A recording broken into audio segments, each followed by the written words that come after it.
એક જ દિવસ, થોડા કલાકોનો વરસાદ અને આખું શહેર જાણે પાણીમાં સમાઈ ગયું. આ દ્રશ્યો કોઈ દૂરના ગામના નથી. આ છે ગુજરાતની આર્થિક રાજધાની કહેવાતું સુરત. દર વર્ષે વરસાદ આવે છે, દર વર્ષે પાણી ભરાય છે, દર વર્ષે લોકો કલાકો સુધી ટ્રાફિકમાં ફસાય છે, દુકાનોમાં પાણી ઘૂસી જાય છે, ઘરોમાં ગંદુ પાણી ભરાય છે અને પછી વરસાદ બંધ થાય છે. પાણી ઉતરી જાય છે, પરંતુ સવાલો ફરી અધૂરા રહી જાય છે. શું આ બધું માત્ર કુદરતની સામેની લાચારી છે કે પછી શહેરના આયોજન, વરસાદી પાણીની નિકાસ, ડ્રેનેજ સિસ્ટમ, જાળવણી અને અમલીકરણ અંગે એવા પ્રશ્નો છે જેના જવાબ મળવા જોઈએ? આ વિડીયો કોઈને આરોપી જાહેર કરવા માટે નથી. આ વિડીયો છે એવા સવાલો પૂછવા માટે જે કદાચ દરેક સુરતીના મનમાં છે. ચાલો સમજવાનો પ્રયાસ કરીએ, સુરત કેમ ડૂબે છે? જ્યારે થોડા કલાકોમાં ભારે વરસાદ પડે છે ત્યારે શહેરના અનેક વિસ્તારોમાં પાણી ભરાઈ જવાની ઘટનાઓ સામે આવે છે. રસ્તા નદી જેવા બની જાય છે, બાઇક અને કાર બંધ પડી જાય છે, એમ્બ્યુલન્સની ગતિ ધીમી પડે છે, શાળાઓ, ઓફિસો અને વેપાર પર અસર થાય છે, નાગરિકોના રોજિંદા જીવનમાં અવરોધ ઊભો થાય છે. સવાલ એ નથી કે વરસાદ કેમ પડ્યો, સવાલ એ છે કે વરસાદી પાણી એટલા ઝડપથી બહાર કેમ નથી નીકળતા. શહેર વધે છે, નવી સોસાયટીઓ બને છે, નવા રસ્તા બને છે, તો શું વરસાદી પાણીની નિકાસ માટેનું માળખું પણ એ જ ગતિએ વિકસે છે? હવે વાત કરીએ આ સમગ્ર મુદ્દાના સૌથી મહત્વના પાસાની. દર વર્ષે ચોમાસા પહેલાં શહેરમાં ડ્રેનેજ સાફ કરવાની કામગીરી શરૂ થાય છે. વિવિધ વિસ્તારોમાં ગટર અને વરસાદી પાણીની લાઇનોમાંથી ગાદ દૂર કરવાની કામગીરીના સમાચાર સામે આવે છે. જાહેર નિવેદનોમાં કહેવામાં આવે છે કે વરસાદી પાણીની નિકાસ માટે જરૂરી તૈયારીઓ પૂર્ણ થઈ ગઈ છે. જ્યાં જરૂર હોય ત્યાં નવી વરસાદી પાણીની લાઇન નાખવાના, જૂની લાઇનોને અપગ્રેડ કરવાના અથવા નિકાસ વ્યવસ્થામાં સુધારા લાવવાના દાવા પણ કરવામાં આવે છે. આ કામો માટે જાહેર બજેટ ફાળવવામાં આવે છે, ટેન્ડરો બહાર પડે છે, કોન્ટ્રાક્ટ આપવામાં આવે છે, સમય મર્યાદા નક્કી થાય છે અને ઘણી વખત કામ પૂર્ણ થયાના દાવા પણ કરવામાં આવે છે. પરંતુ અહીંથી જ શરૂ થાય છે સામાન્ય નાગરિકના મનમાં ઊભા થતા સવાલો. કારણ કે જ્યારે વરસાદના થોડા કલાકોમાં જ રસ્તાઓ પર પાણી ભરાઈ જાય, વાહનો બંધ પડી જાય, લોકો કલાકો સુધી ટ્રાફિકમાં અટવાઈ જાય, દુકાનોમાં પાણી ઘૂસી જાય, ત્યારે એક સામાન્ય કરદાતા વિચારવા મજબૂર બને છે, જો તૈયારીઓ પૂર્ણ થઈ હતી તો પછી સમસ્યા ક્યાં રહી ગઈ? શું ડ્રેનેજ સિસ્ટમની ક્ષમતા આજના શહેર માટે પૂરતી છે?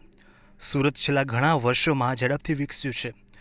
વસ્તી વધી છે, રહેણાંક વિસ્તારો વધ્યા છે, ઔદ્યોગિક ઝોન વિસ્તર્યા છે, રસ્તાઓ વિસ્તર્યા છે, કોન્ક્રીટનું પ્રમાણ પણ વધ્યું છે. પરંતુ શું વરસાદી પાણીની નિકાસ માટેનું માળખું પણ આ જ ગતિએ વિસ્તર્યું છે? ડ્રેનેજ સિસ્ટમ એક વખત બનાવી દેવામાં આવે છે એટલે વર્ષો સુધી પૂરતી રહે એવું જરૂરી નથી.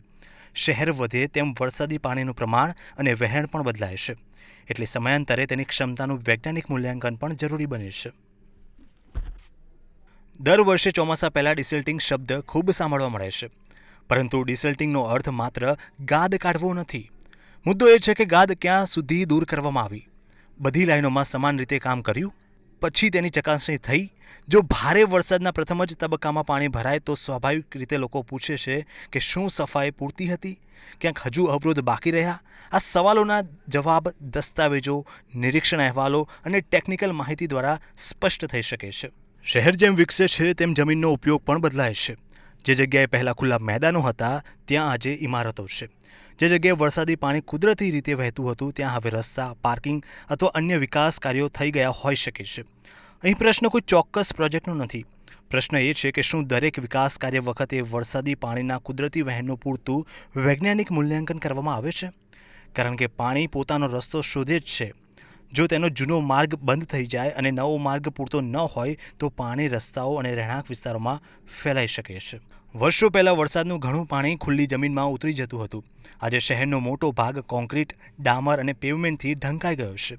તેના કારણે વરસાદી પાણી સીધું સપાટી પર વહે છે. આ સ્થિતિમાં ડ્રેનેજ સિસ્ટમ પર વધુ દબાણ આવે છે. આથી શહેરી આયોજનમાં માત્ર રોડ અને બિલ્ડિંગ પૂરતા નથી.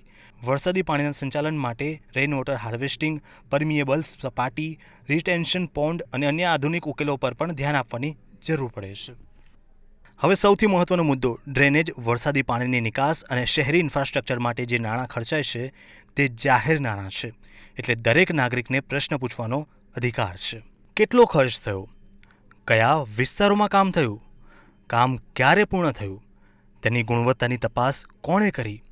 કામ પૂર્ણ થયા પછી તેનું સ્વતંત્ર ટેકનિકલ ઓડિટ થયું? ભારે વરસાદ પછી તેની કામગીરીનું શું મૂલ્યાંકન થયું?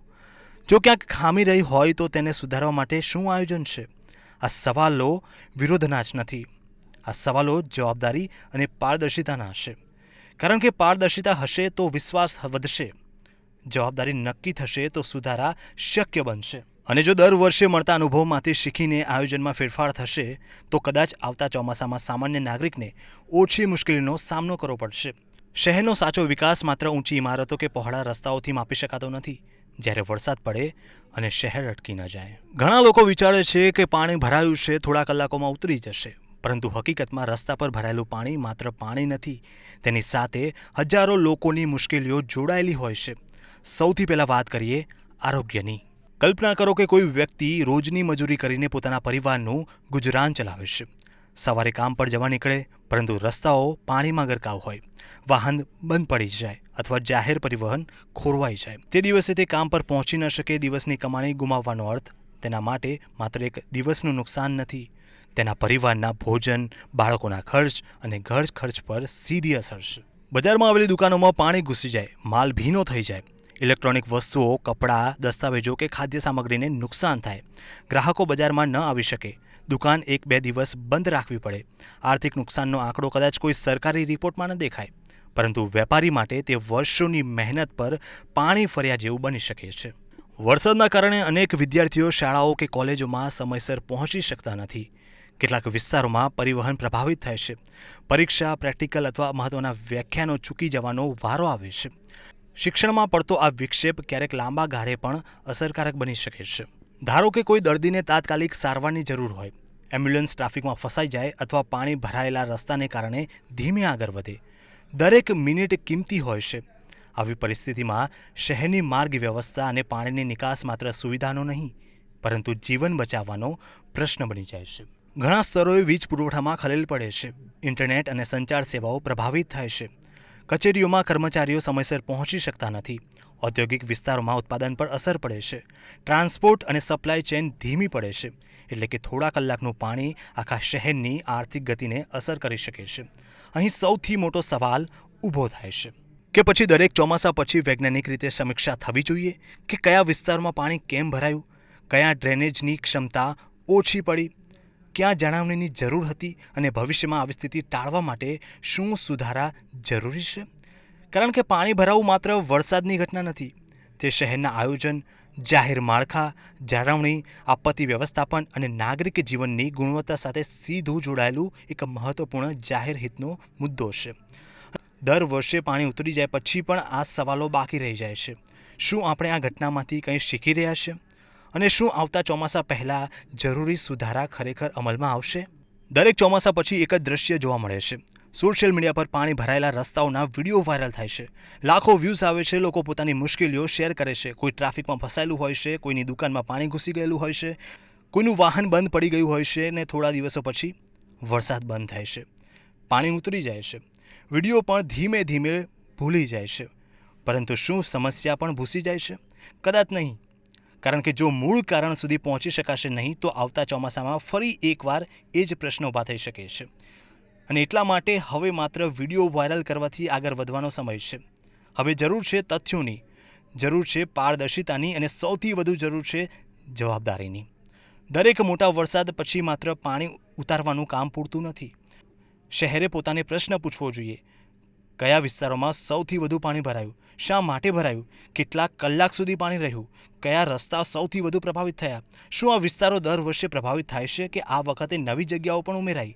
જો દર વર્ષે એક જ વિસ્તારોમાં પાણી ભરાય છે તો તેનો અર્થ એ હોઈ શકે છે કે ત્યાં કોઈ માળખાકીય પડકાર છે જેને વધુ ઊંડાણથી સમજવાની જરૂર છે. આ માટે hydrological modelling, drainage flow analysis, વરસાદના ડેટા અને મેદાની સર્વે જેવા વૈજ્ઞાનિક અભ્યાસ ઉપયોગી બની શકે છે. શહેરની ડ્રેનેજ સિસ્ટમ એક ચેનની જેમ કામ કરે છે. જો એક મહત્વનો પોઈન્ટ ઓછી ક્ષમતાનો હોય અથવા ક્યાંક અવરોધ ઊભો થાય તો તેની અસર સમગ્ર વિસ્તાર પર પડી શકે છે. એટલા માટે વરસાદ પછી ટેકનિકલ ઓડિટ જરૂરી છે. કયા પમ્પિંગ સ્ટેશન પર વધુ ભાર આવ્યો, કઈ લાઇન પોતાની ક્ષમતા સુધી પહોંચી ગઈ, કયા સ્તરે પાણીનો પ્રવાહ ધીમો પડ્યો અને કયા વિસ્તારમાં નવી લાઇનની જરૂર છે. આ માહિતી માત્ર ટેકનિકલ રિપોર્ટમાં ન હોવી જોઈએ. તેનો સાર સામાન્ય નાગરિક સમજી શકે તેવી ભાષામાં પણ જાહેર થવો જોઈએ. કારણ કે શહેરનું આયોજન લોકો માટે થાય છે અને લોકોને જાણવાનો અધિકાર છે. શહેરમાં ડ્રેનેજ, રોડ અને વરસાદી પાણીની નિકાસ માટે જે ખર્ચ થાય છે તે જાહેર નાણાંમાંથી થાય છે. એટલે નાગરિકોના સવાલો સંપૂર્ણપણે વ્યાજબી છે. કેટલો ખર્ચ થયો, કયા વિસ્તાર માટે થયો, કયા કોન્ટ્રાક્ટ હેઠળ કામ થયું, કામ સમયસર પૂર્ણ થયું, કામ પૂર્ણ થયા પછી તેનું નિરીક્ષણ કોણે કર્યું, ભારે વરસાદ બાદ તેની કામગીરી કેવી રહી, જો કોઈ ખામી જોવા મળી હોય તો તેને સુધારવા માટે શું સમયમર્યાદા નક્કી કરવામાં આવી. આવા સવાલો કોઈની ટીકા માટે નથી. આ સવાલો સારા શાસન અને પારદર્શિતા માટે છે. જ્યારે માહિતી ખુલ્લી હશે ત્યારે વિશ્વાસ વધશે, અને જ્યારે વિશ્વાસ વધશે ત્યારે લોકો પણ શહેરના વિકાસમાં વધુ સક્રિય ભાગીદાર બની શકે. વિશ્વના અનેક શહેરોમાં દરેક મોટા વરસાદ પછી પોસ્ટ રેન રિવ્યૂ કરવામાં આવે છે. કયા વિસ્તારોમાં પાણી ભરાયું, શા માટે ભરાયું, આગામી વરસાદ પહેલાં કયા સુધારા કરવા, કઈ જગ્યાએ નવી ડ્રેનેજ લાઇન જરૂરી છે, કયા વરસાદી પાણી સંગ્રહની વ્યવસ્થા વધારવી, ક્યાં વરસાદી પાણી સંગ્રહની વ્યવસ્થા વધારવી. આવી સમીક્ષા માત્ર કાગળ પર નહીં પરંતુ આગામી વર્ષના આયોજનનો આધાર બને છે. શહેરો ભૂલોમાંથી શીખે છે અને એ જ સતત સુધારાની ઓળખ છે. સવાલ એ નથી કે વરસાદ પડશે કે નહીં, વરસાદ તો પડશે જ. સવાલ એ પણ નથી કે કુદરતને રોકી શકાય કે નહીં, કુદરતને કોઈ રોકી શકતું નથી, પરંતુ શું આપણે શહેરને વધુ તૈયાર બનાવી શકીએ? શું આપણે વરસાદી પાણી માટે વધુ મજબૂત આયોજન કરી શકીએ? શું આપણે એવા વિસ્તારોની ઓળખ કરી શકીએ જ્યાં દર વર્ષે સમસ્યા ઊભી થાય છે? શું જાહેર નાણાંથી થયેલા કામનું પારદર્શક મૂલ્યાંકન લોકો સમક્ષ મૂકી શકીએ? અને સૌથી મહત્ત્વનું, શું આવતા ચોમાસા પહેલાં શીખેલા પાઠને અમલમાં મૂકી શકીએ? કારણ કે એક વિકસિત શહેરની ઓળખ માત્ર તેની ઊંચી ઇમારતો, પહોળા રસ્તાઓ કે મોટા પ્રોજેક્ટોથી થતી નથી. વિકસિત શહેર એ છે કે જે દરેક વરસાદ પછી પોતાની ભૂલો શોધે છે, તેમાંથી શીખે છે અને આગામી વરસાદ પહેલાં પોતાને વધુ સક્ષમ બનાવે છે. કદાચ આજથી શરૂ થતી પારદર્શિતા અને જવાબદારી જ આવતીકાલના વધુ સુરક્ષિત અને વધુ સજ્જ શહેરનો પાયો બની શકે. સૌથી મોટો પ્રશ્ન એ જ છે કે શું આપણે દર વર્ષે એ જ ભૂલો કરીશું? શું દરેક ચોમાસામાં હજારો લોકો ટ્રાફિકમાં અટવાતા રહેશે? શું વેપારીઓ દર વર્ષે લાખો રૂપિયાનું નુકસાન સહન કરતા રહેશે? શું વિદ્યાર્થીઓના અભ્યાસ પર અસર થતી રહેશે? શું દર્દીઓ સારવાર માટે રસ્તામાં અટવાતા રહેશે? શું સામાન્ય નાગરિક દર વર્ષે એક જ પ્રશ્ન પૂછતો રહેશે, આખરે દર વર્ષે આવું કેમ થાય છે? એક વિકસિત શહેરની ઓળખ માત્ર ઊંચા ફ્લાયઓવરથી થતી નથી, માત્ર પહોળા રસ્તાઓથી પણ નથી થતી, માત્ર મોટી ઇમારતોથી પણ નથી થતી. એક સાચા વિકસિત શહેરની ઓળખ ત્યારે થાય છે જ્યારે વરસાદ આવે પણ શહેર થંભી ન જાય, જ્યારે ઇન્ફ્રાસ્ટ્રક્ચર પોતાની કસોટી પર ખરું ઉતરે, જ્યારે નાગરિકોને વિશ્વાસ હોય કે મુશ્કેલી આવે તો સિસ્ટમ તૈયાર છે, અને જ્યારે દરેક ચોમાસા પછી શહેર પોતાની સફળતા અને પોતાની ખામીઓ બંનેમાંથી શીખે. આજે કદાચ સૌથી વધુ જરૂર છે આરોપોની નહીં પરંતુ જવાબોની, અફવાઓની નહીં પરંતુ તથ્યોની, છુપાવવાની નહીં પરંતુ પારદર્શિતાની, અને માત્ર ચર્ચાની નહીં પરંતુ એવા લાંબા ગાળાના ઉકેલોની જે આગામી વર્ષોમાં સામાન્ય નાગરિકનું જીવન વધુ સુરક્ષિત અને સરળ બનાવી શકે. કારણ કે પ્રશ્ન માત્ર એટલો નથી કે આજે કેટલો વરસાદ પડ્યો, પ્રશ્ન એ છે કે આવતા 5 વર્ષ પછી પણ શું આપણે આ જ વિડીયો ફરી બનાવી રહ્યા હોઈશું? કે પછી આપણે ગર્વથી કહી શકશું કે હા, શહેરે શીખ્યું, સુધાર્યું અને બદલાયું. દરેક મોટા વરસાદ પછી એક તક પણ આવે છે પોતાની વ્યવસ્થાની સમીક્ષા કરવાની, ખામીઓ સ્વીકારવાની અને તેને સુધારવાની. કારણ કે જે શહેર પોતાની ભૂલોમાંથી શીખે છે તે જ ભવિષ્ય માટે સૌથી વધુ તૈયાર બને છે. અને કદાચ આજનો સૌથી મોટો પ્રશ્ન પણ એ જ છે, શું આપણે માત્ર વરસાદ પૂરો થવાની રાહ જોઈ રહ્યા છીએ કે પછી સમસ્યાનું મૂળ કારણ સમજીને તેને દૂર કરવાની દિશામાં આગળ વધી રહ્યા છીએ? આ વિડીયોનો હેતુ કોઈ વ્યક્તિ, વિભાગ કે સંસ્થાને નિશાન બનાવવાનો નથી. અમારો હેતુ છે કે જાહેર હિતના એવા સવાલો ઉઠાવવાનો જેના જવાબ દરેક નાગરિક માટે મહત્ત્વના છે. કારણ કે જાહેર નાણાંથી બનતું શહેર જાહેર વિશ્વાસથી જ મજબૂત બને છે, અને વિશ્વાસ ત્યારે જ ઊભો થાય છે જ્યારે પારદર્શિતા, જવાબદારી અને સતત સુધારાની ભાવના સાથે કામ થાય. જો તમને લાગે છે કે આવા જાહેર હિતના મુદ્દાઓ પર તથ્ય આધારિત ચર્ચા વધુ થવી જોઈએ તો આ વિડીયો વધુમાં વધુ લોકો સુધી પહોંચાડો. કારણ કે જાગૃત નાગરિકો જ મજબૂત શહેરનું નિર્માણ કરે છે. અને હવે હું તમારી વાત સાંભળવા માંગુ છું. કોમેન્ટમાં જરૂર લખો. તમારા વિસ્તારમાં વરસાદ દરમિયાન શું સ્થિતિ હતી? પાણી કેટલા સમય સુધી ભરાઈ રહ્યું? તમારા અનુભવ પ્રમાણે કયા સુધારાની સૌથી વધુ જરૂર છે? તમારો અનુભવ કદાચ આવતીકાલના વધુ સારા આયોજન માટે મહત્ત્વપૂર્ણ ચર્ચાનો ભાગ બની શકે છે.